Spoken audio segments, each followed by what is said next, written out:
Hello everyone, मैं हूँ CMSS पानी। आज हम डिस्कस करेंगे कैपिटल गेन। इनकम टैक्स में कैपिटल गेन कैसे कैलकुलेट करना है, क्या बेसिक्स है कैपिटल गेन का बारे में आज हम डिस्कस करेंगे। पहला है कैपिटल गेन कब लगेगा। सेल और transfer of capital assets is taxable as capital gain. तो पहला है सेल और ट्रांसफ़र। किसका, कौन सा asset, capital asset. Capital asset का जब सेल या ट्रांसफ़र होगा तब कैपिटल गेन आएगा। और वो कैपिटल गेन कब हमको पेमेंट करना है, जो प्रीवियस ईयर में ट्रांसफ़र होगा कैपिटल एसेट, वो ईयर में कैपिटल गेन ही कैलकुलेट करना पड़ेगा। तो पहला है ट्रांसफ़र क्या है, ट्रांसफ़र क्या डिफाइन किया गया। ट्रांसफ़र में सेल आता है, एक्सचेंज भी अगर हुआ एसेट वो भी आएगा, extinguishment of any right of the asset या कोई कंपल्सरी एक्विजिशन भी एसेट का होता है तब भी वो ट्रांसफ़र में आएगा। तो सेल्स, एक्सचेंज, कंपल्सरी एक्विजिशन या कोई राइट हम अगर उसको छोड़ देते हैं कोई राइट को, तो वो केस में भी ये ट्रांसफ़र ट्रीट किया जाएगा। अगर जब कोई कैपिटल एसेट ट्रांसफ़र होगा, सेल या ट्रांसफ़र होगा, तो कैपिटल गेन आएगा। तो अभी कैपिटल एसेट क्या है, कैपिटल एसेट को कैसे, कौन सा एसेट कैपिटल एसेट होगा, कौन सा एसेट कैपिटल एसेट नहीं होगा। क्योंकि कैपिटल एसेट जब हम सेल करेंगे या ट्रांसफ़र करेंगे तब जाके कैपिटल गेन होगा। उसका मतलब जो एसेट अगर कैपिटल एसेट नहीं है तो उसका ऊपर कैपिटल गेन नहीं आएगा। तो जो फंडामेंटल है, कैपिटल एसेट अगर नहीं है तो नो कैपिटल गेन। तो कैपिटल एसेट क्या है, उसको क्या बताया गया है। Capital asset property of any kind, कोई भी एसेट कैपिटल एसेट है, वो अगर वो फिक्स्ड है या मूवेबल है, सर्कुलेटिंग है या टंजिबल है या इंटंजिबल है, कोई भी प्रॉपर्टी, कोई भी एसेट, कोई भी any kind, property of any kind capital asset treat किया जाएगा। लेकिन ये जो कैपिटल एसेट बताया गया उसमें कुछ नेगेटिव लिस्ट है, कुछ है पॉजिटिव लिस्ट। नेगेटिव लिस्ट में जो है वो कैपिटल एसेट नहीं है। तो जो कैपिटल एसेट नेगेटिव लिस्ट में है, जो एसेट नेगेटिव लिस्ट में है वो कैपिटल एसेट नहीं है। अगर कैपिटल एसेट नहीं होगा तो कैपिटल गेन नहीं आएगा, उसका ऊपर इनकम टैक्स नहीं लगेगा। तो जो पॉजिटिव लिस्ट में क्या है ना, एनी राइट्स इन और in relation to Indian company, अगर कोई इंडियन कंपनी में कोई राइट्स आपका है वो भी कैपिटल एसेट होगा। अगर कोई ये प्रॉपर्टी, अच्छा, any property of any kind held by SSC, तो कोई भी प्रॉपर्टी आपका पास है वो कैपिटल एसेट होगा। लेकिन जो नेगेटिव जो लिस्ट है उसको छोड़ के, तो थर्ड है अगर कोई financial institution, foreign institutional investor कोई सिक्योरिटी लिया है वो भी कैपिटल एसेट आएगा। या जो यूलिप कोई है जो जिसको एग्जम्पशन नहीं मिलता है सेक्शन 10(10)(d) में, तो वो भी कैपिटल एसेट है। Normal insurance policy capital asset नहीं है तो उसका ऊपर नहीं लगेगा कैपिटल गेन। सिर्फ यूलिप, वो स्पेसिफिक जो इंश्योरेंस अगर हम लेते हैं उसका ऊपर लगेगा। नॉर्मल इंश्योरेंस जो है, इंश्योरेंस पॉलिसीज का ऊपर कोई कैपिटल गेन नहीं आएगा। तो ये पॉजिटिव लिस्ट में वो पहले बता रहे हैं जो भी एसेट आपका पास है वो सब कैपिटल एसेट है। तो अभी जो नेगेटिव लिस्ट में बताया जाएगा कौन सा कैपिटल एसेट नहीं है। जो कैपिटल एसेट नहीं है उसका ऊपर कैपिटल गेन टैक्स नहीं लगेगा।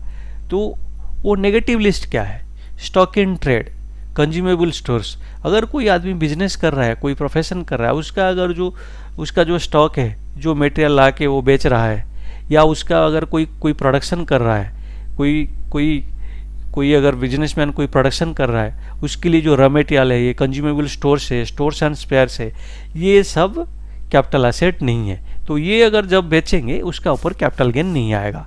सपोज अगर एग्जांपल लेते हैं, कोई टीवी मैन्युफैक्चरिंग कंपनी है, उसके लिए जो उसका जो स्पेयर पार्ट्स आता है, या जो टीवी बनने के बाद अगर कोई टीवी बेच रहा है, तो वो केस में वो कैपिटल गेन नहीं है, वो कैपिटल एसेट ही नहीं है। तो स्टॉक इन ट्रेड या कंज्यूमेबल से, रॉ मटेरियल से जो बिजनेस के लिए जो यूज हो रहा है वो कैपिटल एसेट नहीं है, तो वो बेचने से कैपिटल गेन नहीं आएगा। अगर कोई पर्सनल चीज़, कोई एसएससी का जो पर्सनल इफेक्ट, जो पर्सनल चीज़ आपका है, वो अगर आप बेचते हैं वो भी कैपिटल गेन में नहीं आता है, क्योंकि वो कैपिटल एसेट नहीं है। सपोज कोई आप फर्नीचर बेचा, कोई आपका फ्रिज बेच दिया, तो आपका जो भी पर्सनल यूज के लिए जो भी है, अगर वो आप बेचते हैं सेल करते हैं वो टाइम में वो कैपिटल एसेट नहीं, अगर कैपिटल एसेट नहीं होगा तो कैपिटल गेन नहीं आएगा। लेकिन उसमें कुछ एक्सेप्शन है। एक्सेप्शन क्या है? ज्वेलरी या आपका ड्राइंग्स है या पेंटिंग है, आर्ट वर्क है या कोई आर्कोलॉजिकल कलेक्शन है, ये सब अगर आप बेच रहे हैं वो केस में उसको कैपिटल एसेट माना जाएगा और उसका ऊपर कैपिटल गेन आएगा। ये जो बताया गया specifically jewellery, drawings, painting, art work या आर्कोलॉजिकल कलेक्शन, इसको छोड़ के आपका जो अपने लिए कोई भी एसेसी अपना यूज के लिए जो एसेट यूज कर रहा है उसको अगर वो बेचता है तो उसका ऊपर कैपिटल गेन नहीं आएगा, क्योंकि वो कैपिटल एसेट नहीं है। कोई एग्रीकल्चरल लैंड बेचता है रूरल एरिया में, तो एग्रीकल्चरल लैंड रूरल एरिया में अगर कोई बेचता है तो उसका ऊपर भी कैपिटल गेन नहीं आएगा, क्योंकि वो कैपिटल एसेट नहीं है। तो नेगेटिव लिस्ट में जो है वो कैपिटल एसेट नहीं है, तो वो जब ट्रांसफर होगा या सेल होगा वो टाइम में कैपिटल गेन नेचुरली नहीं आएगा। कैपिटल एसेट नहीं है तो कैपिटल गेन नहीं है। तो और अगर और क्या है, 6% गोल्ड बॉन्ड्स 1977 का है, 7% गोल्ड बॉन्ड्स 1980 का, national defence gold bond 1980, special bearer bond 1991, gold deposit scheme 1999, gold monetisation scheme 2015। ये जो नेगेटिव लिस्ट में जो है वो एसेट अगर हम सेल कर रहे हैं या ट्रांसफ़र कर रहे हैं वो टाइम में कैपिटल गेन नहीं आएगा, क्योंकि ये कैपिटल एसेट नहीं है। तो इसको छोड़ के और जो अगर नेगेटिव लिस्ट में जो नहीं है अगर हम बेचते हैं, वो को सेल करते हैं या ट्रांसफ़र करते हैं, वो केस में कैपिटल गेन कैलकुलेशन करना पड़ेगा और उसका ऊपर भी इनकम टैक्स देना पड़ेगा। तो ये अभी हम डिस्कस किए ट्रांसफ़र क्या है और कैपिटल एसेट क्या है। तो जब कोई ट्रांसफ़र होगा कोई कैपिटल एसेट का तब होगा कैपिटल गेन का लायबिलिटी आएगा। अभी हम कौन सा कैपिटल एसेट का कौन सा नेगेटिव लिस्ट है, कौन सा पॉजिटिव लिस्ट, वो डिस्कस किए। अभी types of capital asset, capital asset कितना टाइप का हो सकता है? एक शॉर्ट टर्म है, short term capital asset, long term capital asset. ये शॉर्ट टर्म लॉन्ग टर्म क्यों जानना जरूरी है, उसका हिसाब से कैलकुलेशन होगा, टैक्स रेट भी अलग है। तो शॉर्ट टर्म कैपिटल गेन के लिए टैक्स रेट अलग है, income tax rate, long term के लिए टैक्स रेट अलग है, और जो कैलकुलेशन मेथड है, जो कैपिटल गेन कैलकुलेशन का जो मेथड है, दोनों के लिए अलग अलग होगा। तो types of capital asset, capital asset short term भी हो सकता है, लॉन्ग टर्म भी हो सकता है। शॉर्ट टर्म कैपिटल एसेट क्या है? जो कैपिटल एसेट जो 36 मंथ्स से पहले अगर कोई ये बेच दिया जाता है या ट्रांसफ़र होता है, वो होता है शॉर्ट टर्म। इसको हम होल्डिंग पीरियड समझते हैं। होल्डिंग पीरियड, आप जब कोई एसेट खरीदा है उससे जो होल्डिंग पीरियड आपका पास कितना दिन रहने का बाद वो आप बेचते हैं, सेल करते हैं या ट्रांसफ़र करते हैं, होल्डिंग पीरियड अगर 36 मंथ्स है, 36 मंथ से अगर कम है तो वो हो जाएगा शॉर्ट टर्म कैपिटल एसेट। अगर होल्डिंग पीरियड 36 मंथ से ज़्यादा है तो हो जाएगा वो लॉन्ग टर्म कैपिटल एसेट। तो लॉन्ग टर्म कैपिटल एसेट को जो डिफाइन किया गया है, asset other than short term capital asset. तो उसका मतलब हुआ अगर जो एसेट आपका पास अगर 36 मंथ आप रखते हैं, आपका पास होल्ड करते हैं, होल्डिंग पीरियड 36 मंथ है, तो ये हो जाएगा शॉर्ट टर्म। अगर 36 मंथ से ज़्यादा है, 36 मंथ से ज़्यादा होने से long term, not more than 36 month, 36 month तक अगर आपका पास है, उससे कम है, नॉट मोर देन 36 मंथ, वो केस में हो जाएगा वो शॉर्ट टर्म।